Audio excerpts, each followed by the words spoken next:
नमस्कार, आप देख रहे हैं डॉक्टर साहेब आपके साथ मैं हूं मुस्कान दशको। आज के इस एपिसोड में हम बात करेंगे ब्रेन स्ट्रोक और साथ ही कार्डियक स्ट्रोक के बारे में कि क्या ये गर्मी में किसी को हो सकता है या नहीं। जब भी हम बात करते हैं ब्रेन स्ट्रोक की तो अक्सर ऐसा सुना जाता है कि ठंडियों में लोगों में ज़्यादा होता है। आज हम बात करेंगे और ये जानेंगे कि गर्मी में क्या ब्रेन स्ट्रोक या कार्डियक स्ट्रोक हो सकता है या नहीं, और होने का इसका क्या कारण है, इसके क्या पहले से कुछ ऐसे सिम्टम्स हैं जो दिखते हैं शरीर में।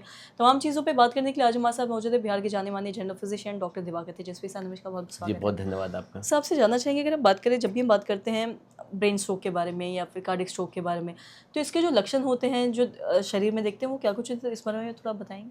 देखिए, ब्रेन स्ट्रोक में किसी को भी 2 तरह का स्ट्रोक ब्रेन में होता है। एक तो हेमोरेजिक स्ट्रोक होता है, जबकि ब्लड वेसल्स से लीक कर जाती है ब्लड, हाई बीपी होता है तब उससे हेमरेज हो जाता है ब्रेन के अंदर में, और हेमोरेजिक स्ट्रोक होते हैं। और दूसरा होता है कि ब्लड सप्लाई कहीं किसी एरिया की कम जाती है, उसे इस्चेमिक स्ट्रोक कहते हैं। ब्रेन में जितनी ब्लड सप्लाई जानी चाहिए वो मिल नहीं जा पाई, और उसमें ब्लड की कमी हो गई, एरिया डेड हो गया कुछ एरिया, तो वो इस्चेमिक स्ट्रोक कहते हैं। ये जाड़े में भी होता है और एक्सट्रीम गर्मी में भी होने की संभावना होती है। इस तरह जब ब्रेन स्ट्रोक होता है तो उसमें सर में तेज़ दर्द होता है, किसी किसी को कन्वल्शन होता है। अगर ब्रेन में हेमरेज हो गया तब भी नेक रिजिडिटी हो जाती है, गर्दन कड़ा हो जाता है अगर हेमरेज हो गया है तो। उसके साथ साथ स्टुपोर होता है, वो समझ नहीं पाते हैं क्या है, कहाँ है, कैसे हैं, इस तरह की भी चीज़ें आती हैं। और इसके साथ साथ कार्डियक स्ट्रोक भी होते हैं। कार्डियक स्ट्रोक में हार्ट अटैक भी हो सकता है, जिसको कि हम लोग हार्ट अटैक कहते हैं।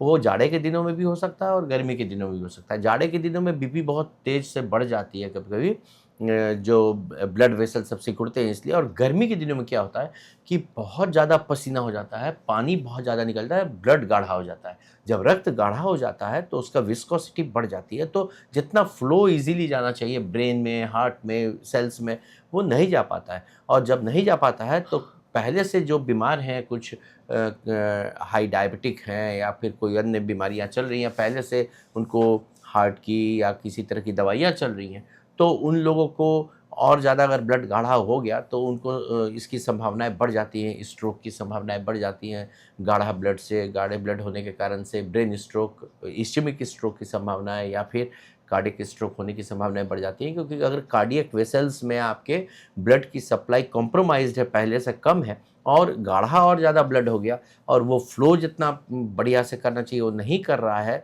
तो वो उसके ब्लड की थिकनेस के कारण से, सप्लाई में कमी होने के कारण से स्ट्रोक की संभावना बढ़ जाती है। जी। और साथ ही सर, कार्डियक स्ट्रोक के बारे में अगर हम बात करते हैं तो क्या कार्डियक स्ट्रोक में क्या एकदम से जैसे हार्ट अटैक की अगर हम बात करें या फिर कार्डियक अरेस्ट के बारे में बात करें, तो क्या ये कार्डियक स्ट्रोक वही होता है या फिर कुछ अलग होता है इसमें? नहीं, कार्डियक स्ट्रोक तो बहुत फास्ट डेवलप करता है। अगर आपके वेसल्स में ब्लड वेसल जो कार्डियक सेल्स को, कार्डियक मसल्स को ताकत दे रहे हैं, उसमें अगर ब्लॉकेज आ जाती है तो एकाएक पसीना आता है, चेस्ट में पेन होता है। अगर जैसे से कमने शुरू होती है ब्लड की सप्लाई चेस्ट में, तो पियर्सिंग पेन होगा, बीच में लगेगा कि चेस्ट चाँप रहा है कोई, पूरी तरह से आप खुल के साँस नहीं ले पा रहे हैं। उसके साथ-साथ कभी-कभी क्या होता है कि कोल्ड स्वेट होने लगता है, पसीना आने लगता है और घबराहट लगती है, एकाएक बहुत कमज़ोरी होने लगती है।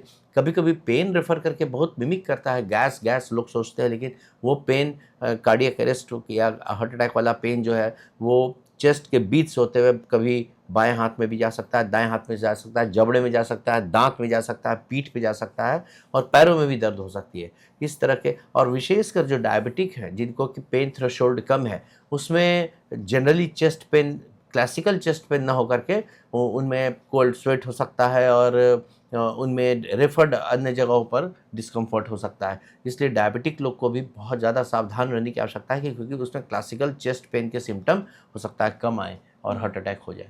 जी। सर, बहुत बहुत शुक्रिया तमाम जानकारी देने के लिए। तो आशा करते हैं कोई जो तमाम जानकारी है आपके लिए आप देख रहे हो। तो आज के इस वीडियो में इतना ही। वीडियो देखने के लिए आपका धन्यवाद।